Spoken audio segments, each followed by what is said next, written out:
So, Michael, what is the greatest Doctor Who cliffhanger of all time? Oh, well, I mean, I can tell you the one that scared the Jesus out of me as a kid, and that was Pyramids of Mars 1. I Oh, give yeah. Sutek's gift of death to all. Smoke billowing off of the guy we thought was the big main bad guy. I didn't get to see till whenever I got the VHS, which would be 89 or so. But the Target novelization was the one Target novelization that absolutely terrified me. It's just Sutek, absolute all powerful bastard. You couldn't resist him, and he will destroy the. They showed he would destroy the future. Oh yeah, and that one was just that scene is so critical in just establishing the horror of Sutek.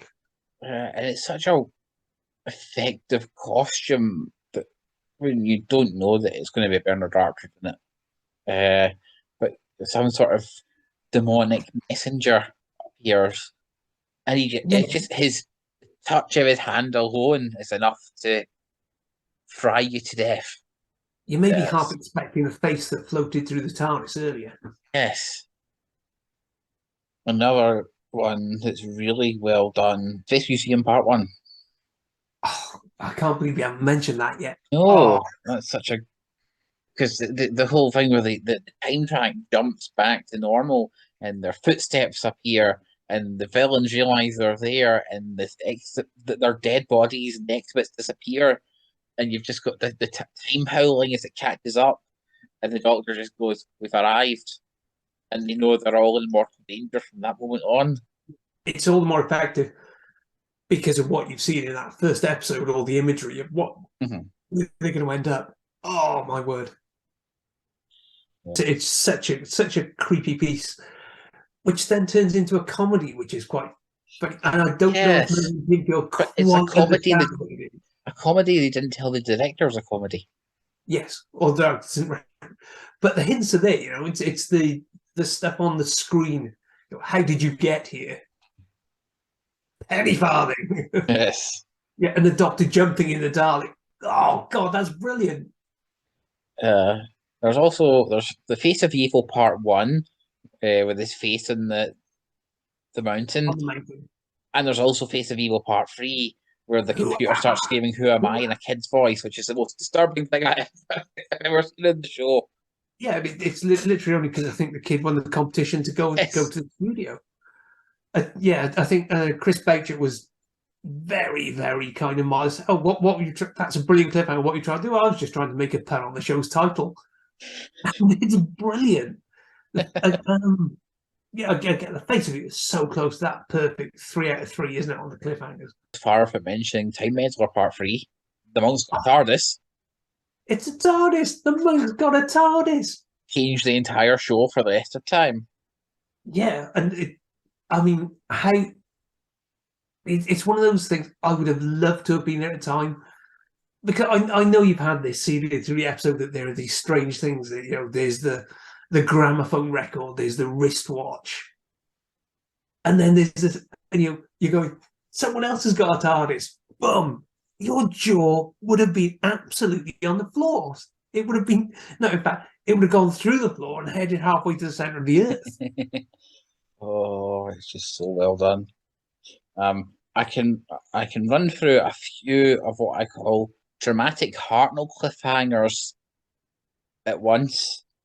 Okay, Um, so we've got the Aztecs Part One, where Plutoxel realizes that Barbara's not a god, and he turns to the camera and tells the audience he will destroy them, which is such a because he's directly telling the audience that he knows, and they don't know that he knows. Um, it's where you've got a writer who knows their hmm, kind of stagecraft. You yes, and then a week later, you've got the bit where Plutoxel's like set up that Ian's going to die in a duel, and he says to Barbara, "If you're divine, save him," which is a great moment that is only topped by how you resolve it the next week when she holds the knife to Plutoxel. And that's oh, it's such a great story that. Moving in, these are all historical, dramatic ones, incidentally. You've also got the Crusade Part 3, where Barbara has been caught by the big villain through a selfless act of saving someone else, which incidentally, her life is spared in the story because of the people she saves. It's all wonderfully knitted together. Lovely morality to the Crusade. Yes, but when she's brought before Walter Randall's Ella here and Elephant in the Room, he's playing an Arabian role here. But this line of the only joy left for you is death, and death is far away. It's always one of the And it holds on him, doesn't it? If I remember rightly, and it's a stillness. yes. Because in acting, power is in stillness. He's one of the most horrible Doctor Who villains because he's real. Even if he's playing a fictional role, but he's playing a real human villain. Mm. They existed. They still exist. That's what makes so many of the historicals so effective. Yes. Because there's no horror but humanity in it. And the thing is, with those early historicals, in fact, probably right up to something like the War Machines, they only want to survive. It's just a case of get out of it. Yeah, Massacre Part 2, where after the whole concept is that Stephen doesn't know the time period he's in. So when he finds out that they're going to kill the sea beggar, someone who knew their history would know what's going on, but he doesn't. They figure neither will the audience, and they're right. Because then at the cliffhanger, they've got Kalini going, the king said I've been known as the sea beggar. It's a name I'd be proud of, not knowing that his fate has been sealed. It's just a wonderful, dramatic moment. And let's not forget the moment they reveal the face of the Abbot of Amboise. Yes. Another one of those sadly missing cliffhangers. This is why I'd want to see it, because it's Paddy Russell directing. Yes. Too. It's Paddy Russell, it's good. It'll be the genre of it. I have to put a note for the meta dramatic nature of the Doctor walking to his own lynch party in Gunfighters Part 1. Well, the poor Peter Purvis, who's doing a better job than he claimed he was on Twitter, honestly, is singing along to the player piano. But the really grim one is where the Doctor's stuck in the jail because he's not allowed to move because of the Wyatts own and he's powerless to save Stephen, who's going to get strung up by the lynch mob. That is a quite underratedly good dramatic cliffhanger, and it's sealed by the worried look on the Doctor's face, because you see in that moment he hasn't a clue how he's going to save his friend. Yeah, that's what it's as much joy is how does it get resolved as how does it resolve. Doctor, there's so many great cliffhangers. I mean, you're saying about the cliffhangers on the 10th planet. We've got the fact that in Part 4 there's a regeneration. That's always the that's a cliffhanger. We're taking it for granted now. What's going on? Can you imagine coming back? I've got to wait till bloody fireworks night for this. Can you imagine the kids little Doctor Who fans who had to go to the bonfire night displays that night? Oh my God! Can you imagine the arguments? And then a few weeks after that, you've got "I Am Your Servant," possibly one of the best Dalek cliffhangers, because we know they're villains. The Doctor knows they're villains, but the humans think they're going to be useful. It's the first Dalek story Terror Nation hasn't contributed to. I believe he didn't like the way they were used here, but he didn't. It's such a clever way of using them. It's such a clever conceit that the Daleks, if they're in a position of weakness, will recognise that and exploit and use it. It makes the Daleks richer. Dramatically, it builds the tension. Because we all know that they're going to start killing everyone, but they don't know. and they don't believe the one person who does know. Yeah, the Cassandra there. The Doctor is Cassandra. Then there's the Macra Terror 2, the Macra in control. I was just slightly disappointed that they changed it in the animation. With the big macro. Yeah, it's kind of.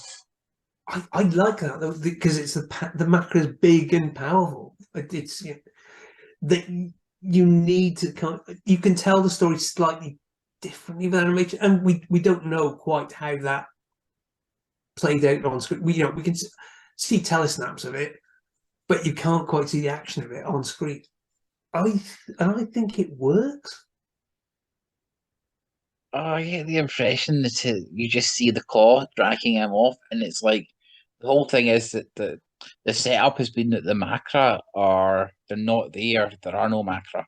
No, this is just some weird hallucinogenic thing as part of this weird hallucinogenic world, and suddenly the whole nightmarish aspect of the world and the real one collide irreversibly into each other.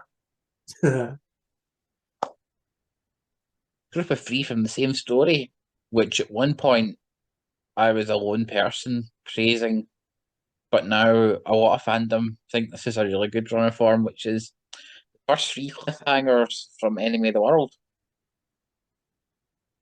You've got part one, the Doctor has to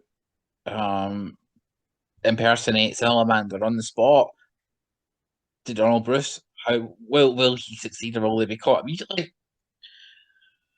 Part two,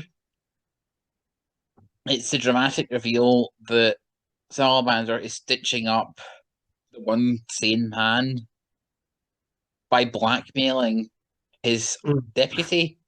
And what really seals it, which we didn't know until we got the episode back, is that Violet nabs the ending straight out of Sergio Leone's playbook, because he ends it with a shot of every character's reaction, and you can see the sort of their character reveal to this betrayal, and it just ends on Featherin, and you can just know that he's not long for the world in that story, because he's a broken man, and that's dramatically it works so well.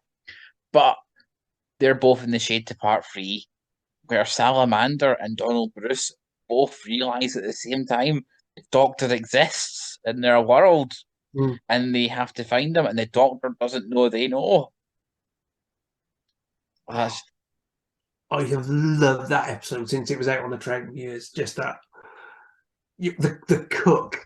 Yes. What one of the greatest Doctor Who one episode characters.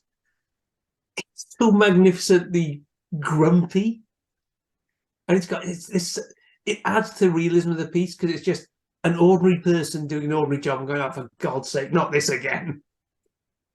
It's also got what might be the single most competent guard captain in Doctor Who history.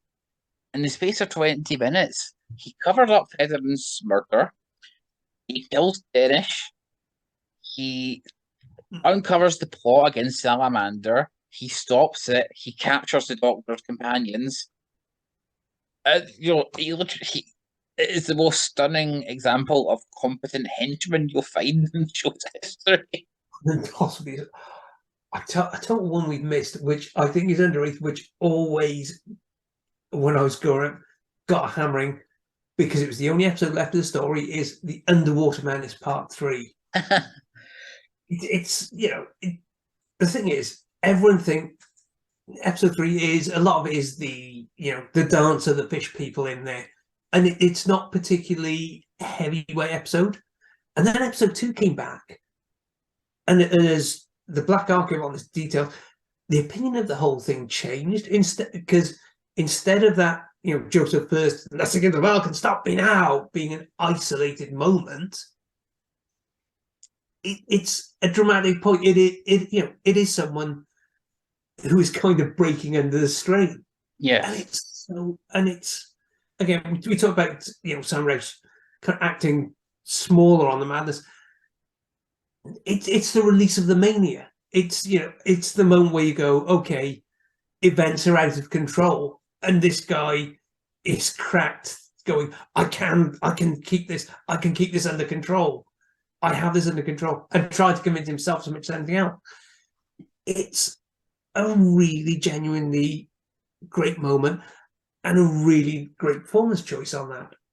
I think it works, and even if it didn't, the whole build up of it, of him shooting the king, shooting the guys, and then turning happily to the crowd, the audience, and going, "Nothing in the world can stop me now." It just, Is it? it's worthy of a cliffhanger. It was a gladiator. Are you not entertained? I was always entertained. The high priest in that story, who gets stabbed because Polly falls for the worst "I am dying" acting of the villain ever. Her friend who dies in that scene is actually the original superintendent from Taggart before McVitie came in. Oh yeah, yeah, And I never noticed, I never realised this until I saw it in an IMDb note. Once you see it, you can't unsee it. yeah. One I like is penultimate one in the invasion, part 7, where they've just announced that they're going to put the bomb and destroy the Earth. And the frustrated doctor turns to Tobias Vaughn and just yells at him, "Is this what you wanted? To be the ruler of a dead world?" Yeah, okay. Perfect second Doctor. Dramatic hinge point. I always feel like choosing like the end of a part one is almost a cheat, because it's the part ones in Doctor Who, no matter what story, are almost always great because they are the idea in miniature. This Mm-hmm. is the idea of what you're going to watch. But the Mind Robber part one, as a what the hell is going on, but just the mystery of it, the what the hell's got the spinning tires, a doctor flying off into the void. You cannot tell what's going to happen next. You don't know. Even for Doctor Who story, it's what the hell. Yes, we could do another several episodes on cliffhangers here, but I think we've I'll, covered a lot on the uh, sixth, the 70s and 80s. yeah. So I'll just leave you with one for now. It's another dramatic one, which is the Web of Fear Part 4. Here's this: imagine the Doctor's entire team have been destroyed. The team that went to get this TARDIS, dead. Arnold, dead. Captain Knight, dead. The Brigadier's entire group, dead. Those funny jokes, the soldiers telling the funny jokes in part 1 and 2, dead. It's just the TARDIS team, Mrs. Travers, who's very fond of the Doctor by that point. Dr. Pebbles. Right, the future Brigadier, Evans. That's pretty much, that's all they've got left. And then right at that moment, the Yeti appear with Travers possessed, and the situation that could not have been any worse has just got a whole degree worse. And the reason it works is because this is part 4 of 6, and they get the things get better for them after that point. It's not an Eric Saber script where everything that is the end of the story. Everyone's dead. Everyone's just depressed. The Doctor actually gets to save people. And the lovely thing about that as well, the end credits with the pulsing web on it. Yeah, which perfect form and function. That's what you need. Come back next week. Just cliffhanger gold. Well, I think we may talk about cliffhangers again in the future, but for now, I think that the series cliffhangers for the time being. So, Mr. Arnold, it was a pleasure as always. And absolutely, even if you didn't have any Iron Brew. Yeah, yes.